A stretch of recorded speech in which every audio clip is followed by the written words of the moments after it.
name's Gareth Dyton. Some of you might know me as DJ Chunky.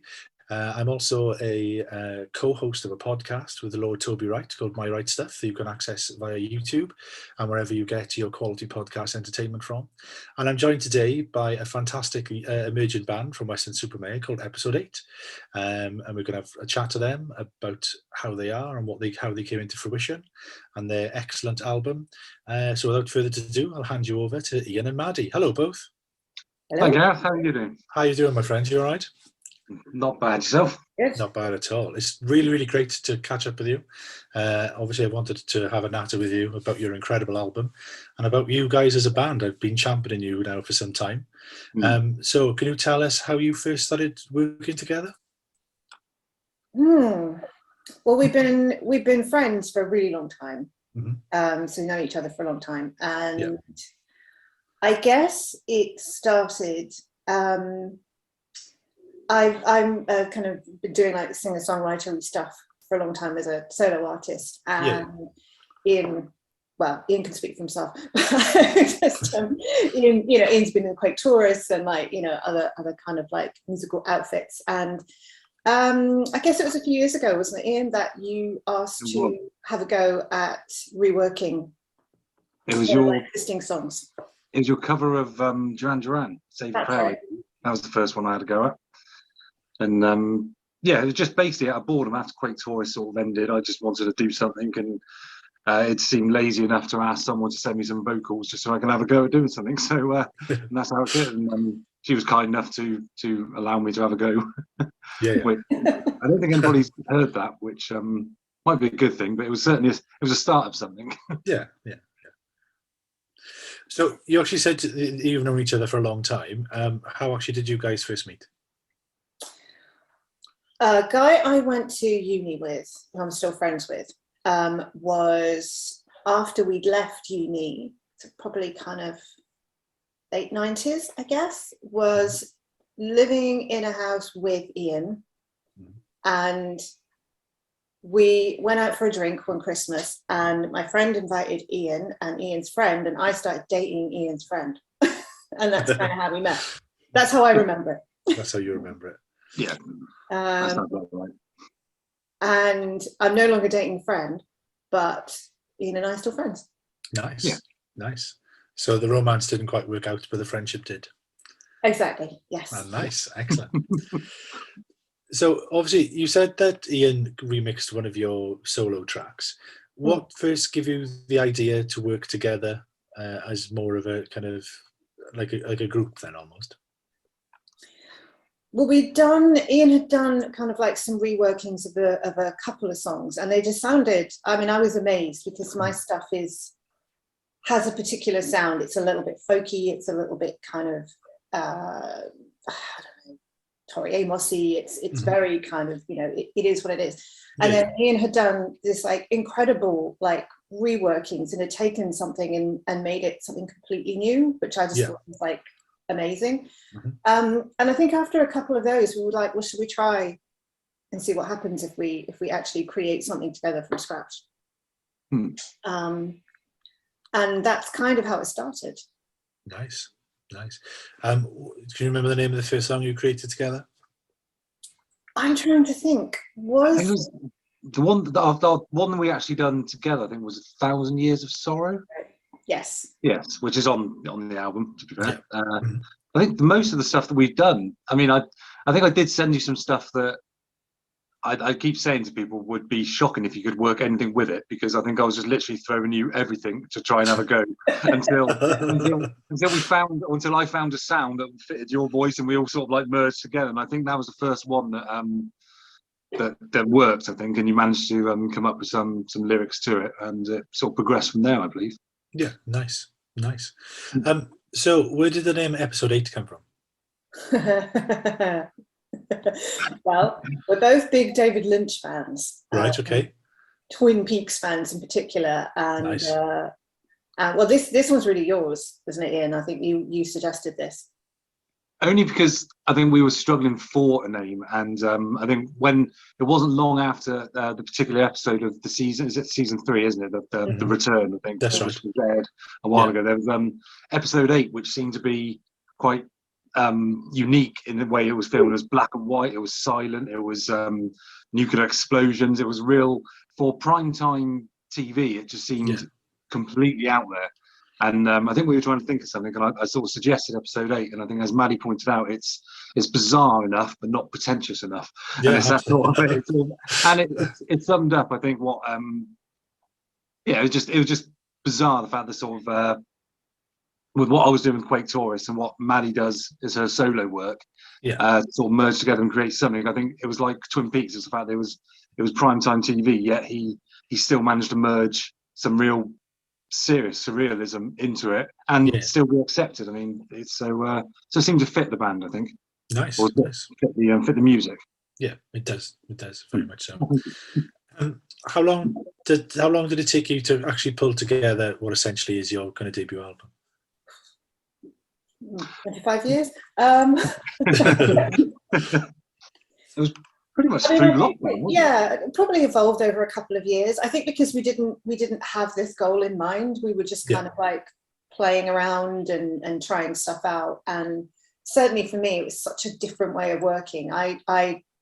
If I've worked with other musicians, it's usually been kind of like, here's my song, I'd like you to put guitar on it or cello on it or drums on it or something. So it's kind of it's a fait accompli usually by the time I take it to somebody. So having somebody provide kind of like a track, you know, with like beats and loops and sort of the soundscape and kind of like, can you do something with this? And then to have to come at it from that direction and put stuff over the top, for me, that was such a kind of a real learning curve. But so exciting, and it stimulated my own kind of writing because it made me come at it so differently. But I think because of that, it probably took us a little longer than maybe it would if we were an established band writing something, you know, because we were working this out and kind of having fun with it, I think. Absolutely. And I think it's one of those things that, you know, you're both coming at it from a completely kind of different kind of viewpoint, you know, and a different way of working to what either of you is used to. You're actually bound to take that time to sort of get used to each other. And it kind of would be almost sort of realistic for you not to take that time to get used to each other. Yeah, I think so. I mean, with me doing the Quake Tourist stuff, it was very much basic of just doing a track, giving it to the guys. Barry would rap over it, Mike would do guitar, and I didn't have to worry about sort of structure or the thing. Which sounds strange to say, but getting things in key. When beforehand I could just bung samples and stuff, not really worry about it. But this time, I obviously had a vocalist who could sing and sing in a certain key. So if I'd done something that was all over the place, it would mean obviously it wouldn't sound quite right. So that was a learning curve for me to actually try and create and give something space where beforehand it was just sample over sample. Now I had to sort of like think, well, the vocals are a part of the tune now. It's not just me just creating noise and then hoping someone will do something over it. It's something to to sort of create a song rather than a track, if that makes sense. It's just totally. I mean, without being sort of disrespectful to Quake Tourist, because you know I was a fan of Quake Tourist, we actually like sort of collaborated together many times. Yeah, you're Barry, I think sometimes. Yeah, it was. I suppose it's more of a case where where having Maddie on board kind of forced you to be that little bit more musical, maybe. I completely agree. It was it again, no disrespect to Quake Tourist. There was a talent in there that was not what we had in Quake Tourist. It was just three guys having a bit of fun. Just basically doing something so we can dance around like mad people on stage and go out and have a bit of a laugh. But with working with Maddie it was like, okay, this has to be structured a bit now. This has to be, but then still trying to keep a bit of a experimental flow to it. Totally. It's not following like, okay, we have to do verse, chorus, which I think in the album there's only about one track. I think there's actually got what you could call a sort of a loop chorus in it, I believe. And I think with Breathe, I believe it's got the chorus. I mean, the other bits just seem to be, whether that's purposeful or whether it sort of just dropped into that spot, I don't know. It's, obviously sometimes there's sort of happy accidents, isn't there, you know? So you know, it's kind of, these things happen and they don't really happen for any reason other than that's the way they're meant to be, you know? So, you know, I kind of think there's a lot of value in those moments. Absolutely. I'm a really strong believer. I mean, I don't kind of like read music terribly well, and so, you know, that was always a little bit of a struggle if I was working with musicians who actually knew what they were doing, because then I was like trying to explain it. But I've always kind of found that in some ways the fact that I didn't have that formal training meant that I wasn't quite perhaps as limited by like, well, you can only put these chords together and you can only have this kind of like time signature moving to this kind of time signature. You know, there's certain kind of rules and structures that are established in formal music training, and I think not having that actually means you're kind of doing what feels right to you, or what sounds right to you, and you're not, as I think, as kind of like restricted. Obviously there's drawbacks, because, you know, it can be hard if you actually don't know what key you're playing in, which I'm sometimes very like, what key is this again? but I like the freedom. But I also think it's one of those things on occasions, as long as it sounds good and you're making good music that you're both happy with, does it matter if you're going to know what key you're in or not? Yes. That's true. I remember years ago watching an interview with Clint Mansell, and he does all, obviously from Pop Police, does the soundtracks now. Yes. And I remember thinking he must be like this musical genius, and he was basically just saying the fact that the same things you just said. It's like, well, as long as it sounds all right, then I'll go with it. And I think that's sort of apart from, obviously, as I say, I have to get into a certain key, otherwise I think Maddie will just fall out with me if I start saying, right, this goes from A to B to A sharp. So I had to have some sort of structure, but yeah, I mean, that gave me sort of a bit of confidence, thinking, right, okay, you don't need to do the years and years of musical theory studying and stuff. You can just go by your ear, and just if it works, it works. Absolutely. And you'd probably be surprised how many top sort of musicians aren't particularly musically trained. You know, they've actually kind of learned things as they've kind of gone along, and you know, and kind of, I think the biggest barometer of all is to actually make something and then actually think to yourself, well, fine, if I was a punter, would I buy this? Yeah, that's definitely, which I think I'd buy our album. I certainly would buy your album, to be fair. I think I've told you that many times. You have, and as well. Yeah. Well, that's why we couldn't think of anybody better to interview us, someone that actually liked it. So, there's not going to be any sort of uncertain moments where it's just like, well, actually, I listened to the album. Well, actually, the last 3 tracks. No, I don't the album is called In Hushed Tones. Anywhere in particular that phrase has come from? I think that was some silly throwaway remark that I made over. I'm sure I said something stupid, and I said something about saying something in hushed tones. Mm-hmm. And then Ian was like, actually, that would be quite a cool name for an album. And I was like, yeah, right, whatever. And it actually does work. It does work extremely well, a stupid kind of like remark I was making over Messenger or something like that. I think it was. And again, using my lazy mind rather than trying to think of something, it's like, we'll have that. Yeah. Let's stick that over there for when the album's done, and we can just throw that back out again. Yeah, that'll do. I'd like to come up with some really deep theory on it, but no, it was just literally sounded good at the time.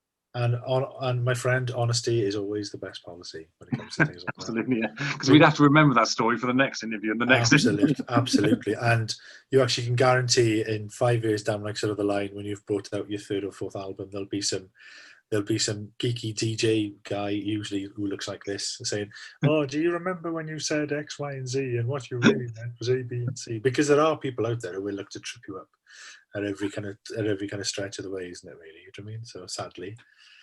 Yeah. Well, fingers crossed we can jump those trips. That was all. Well, you haven't left any of those traps for yourself by being completely honest, have you? So well done. That's true. Well, it could just be like the Joker in The Dark Knight and change the story every time, because we're totally psychopaths. Totally. Well, one of my friends is in a band, and every time he's asked where the band name come from, they just invent something on the spot and just run with it. So it's like there's about kind of 10 or 12 different versions of actually kind of where their band name actually kind of originates from, which sort of I think is very, very amusing to me, to be fair. Well, I suppose it's going from one thing you either tell the truth, or as you say, you're committed to just coming up with something on the spot every time, and Absolutely. let the fans choose. Absolutely. So you've recorded and you've actually released your Mighty Fine album in Hushed Tones. Are there any songs you've worked on which aren't included on the album? There was the remix. We done a remix which because we released the album on our Bandcamp, but now we've signed to SWND Records.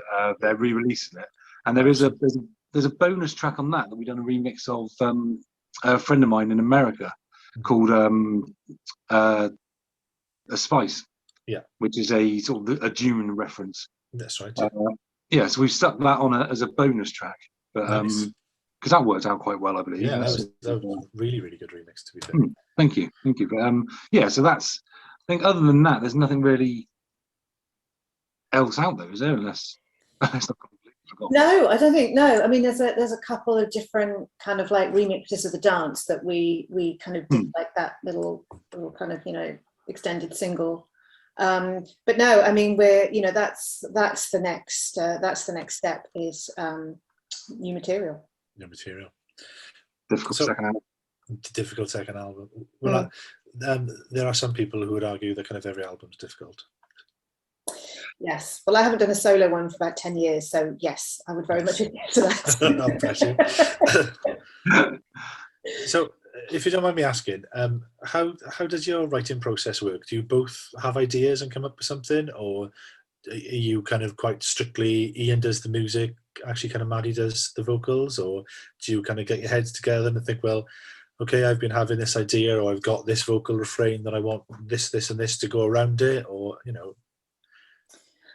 I think so far, because this album has been a mix of kind of reworked songs that already existed of mine. So that was kind of like there was something there, and then he was taking the bits that he wanted and reworking it with new kind of backing and sort of timing and stuff like that. And then the things that we've done together so far, it's mainly been you've been doing the music stuff, haven't you, Ian? And then you've sent it to me, and then I've kind of layered stuff over the top, sometimes a little bit of piano or other instrumentation, but mostly kind of layered vocals and coming up with lyrics and stuff. And we've actually, and again, I think this is probably why it's worked as well as it has, is that we haven't actually had any preconceived idea. We haven't said, we want to write a song with this feel, or we want to, we want it to be like this kind of style, or be about this thing, or have this instrumentation. It's just kind of like, in a way, we'll play around with stuff separately, and then see whether or not it's going to work as a collaborative thing, and then take it from there. Does that sound fair, Ian? Yeah, that does. Yeah, I mean, I say when I sort of reworked a couple of your tracks, I've mainly just almost just taken the vocals and sort of stripped it and came up with something that I've tried to match the feel of your vocals on that particular track. I think that seems to work well, is the fact that when I've done a track and sent it to you, you seem to have sort of jumped on what the feel of that song was. Like for the likes of Queen Mab, where I sort of sent it, not really thinking of it as a sort of a gothy sort of track, but then when you sent it back, it was like, oh God, yeah, it does. It works as a almost 80s stroke 90s goth tune, and with the drums and your vocals, and this and vice versa. I think when you've sent me tracks like Ghost and that, I've tried to create a sort of a haunting sort of, it sounds pretentious to talk about it, but try and come rather than like you send me a track and I stick some drum and bass or something over it. I've tried to at least try and match what we've done. I think that seems to have worked, touch wood, so well at the moment. It seems to have, we seem to be on the same wavelength at the end of it, although not really knowing what way we're going, if that makes sense. And also, to be fair, I think it works really well, because Ghost is one of my favourite tracks on the album. So, like sort of, you're actually going to use that as a reference point. And that is an extremely good track. Well, to be fair, I actually don't think there's sort of a bad track on the album.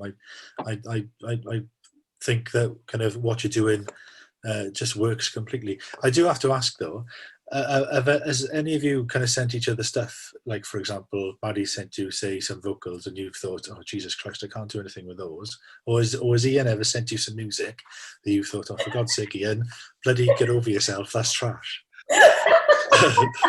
Yeah, I think mainly the latter one, I believe.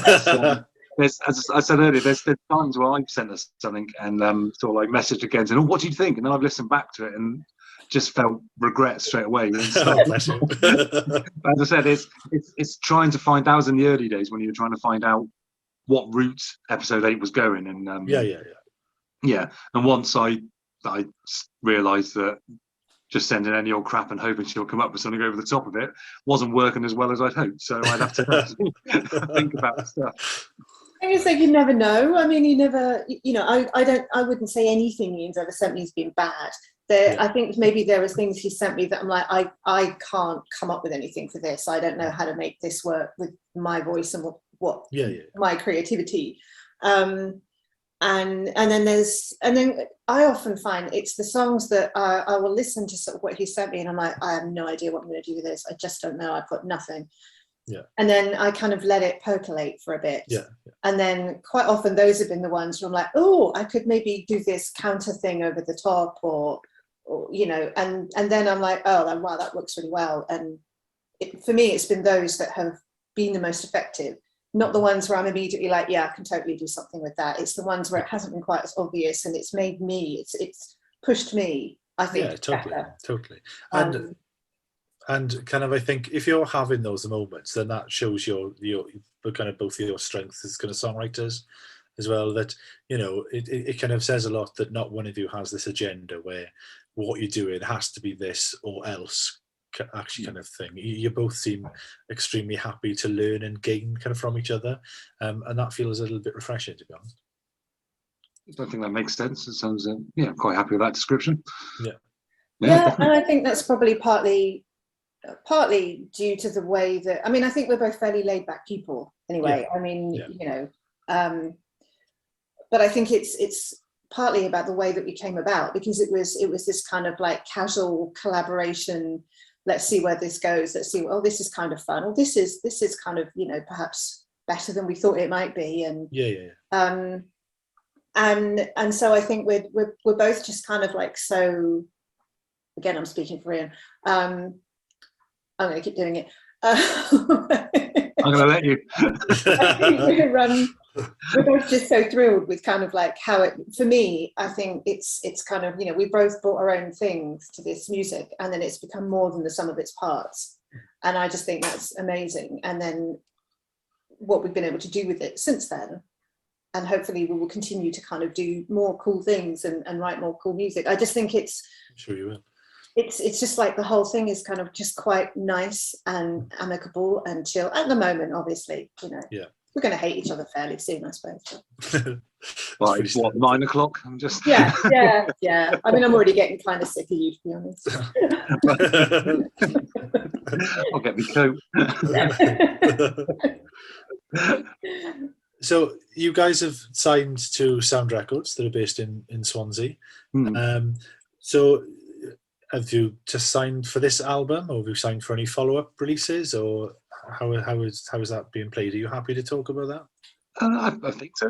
I think we've signed for a 3-year contract, right? I believe. So and it's quite laid back. I think it's up to us to get as much as we can out of it, I guess. Yeah. So I think we, you know, obviously if we take the same amount of time to release our second album, then the contract will be over and we'll be all over to square one again. So, so yeah, I think it's strange gone from the sense of, as Maddie was saying, just doing like a laid back, just seeing where it goes, suddenly come up with an album, brilliant, and then suddenly getting signed. It's gone from that sort of laid back to the sense of, okay, this could be something that goes on for a few years now. It's not just boredom through the pandemic, have a go, a bit of fun stuff.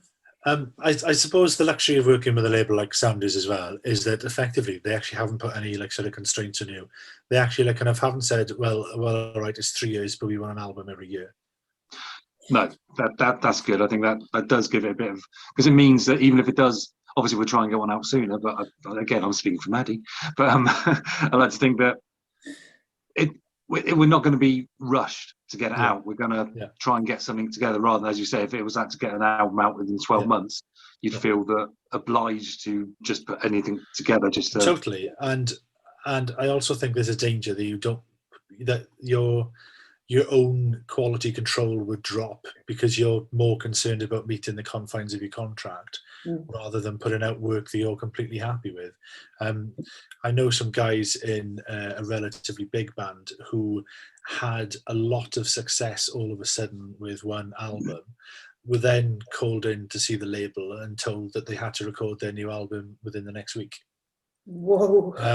And basically this was actually on the back of them being on quite a punishing tour schedule to actually promote the album.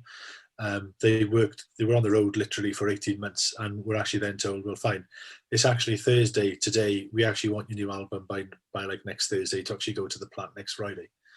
So they were basically given 7 days to write and record a new album. And subsequently, it's actually not their best work, and it's an album that they're not particularly happy with. So, you know, unfortunately, there are kind of plenty of examples of this out there. Yeah, I think it's good to have that sort of, we can continue our laid back approach, but just with the knowledge that, as I say, if we get something done, then we've got someone to back it and to support us through it, I think, which is what it's all about for me, I think. Nice. So, have you guys played any live dates? We haven't. That's actually something that's again is kind of, you know, we have many next steps, and figuring out kind of how we present the music live is one of them, because it is these kind of, like, as you know, these kind of layered, lush soundscapes. It's kind of how, I think it's more technical than anything else. What are the logistics of actually being able to give people a good show and also give people a fair representation of the music, and so yeah, we're figuring out, you know, how we're best going to do that, because I mean the other thing is, like, with that kind of music you can't necessarily just go to a pub and do a sort of a 3-song open mic night, because wait a minute, while I bring in my backdrop and, you know, all of my gear. My actual, like, sort of backline of like 14 sequences, while I actually try and patch them actually through these like sort of 14 MIDI devices that I've now got, and this like kind of drum like sort of triggered sample loop I've got to set up. Yeah, followed by a guy on a ukulele. So yeah, and obviously, you know, I think Ian's got kind of more of a sort of a live background with working with like visuals and things like that. I've never done anything like that, because I've kind of had to present myself in you know, music in a very stripped down way, with like me and a piano squashed in the corner doing a 3-mic open night. And so it's again, we're coming at it from totally different, you know, experiences, and but wanting to do something that's, well, I think wanting to do something that's kind of as cool and as theatrical and as moody as I think the music is. Nice. I very much look forward to seeing that come to its fruit then, so to speak. Well, we've got lots of things to actually look forward to with you. We've got the prospect of some live dates and some ongoing work, and I very much look forward to actually kind of being involved with that and kind of sampling that kind of along the way. Thank you very, very much for kind of joining me, and go out there and buy episode 8 in Hush Tones. Thank you very much. Thanks for chatting. Thank you. Most welcome, my friends.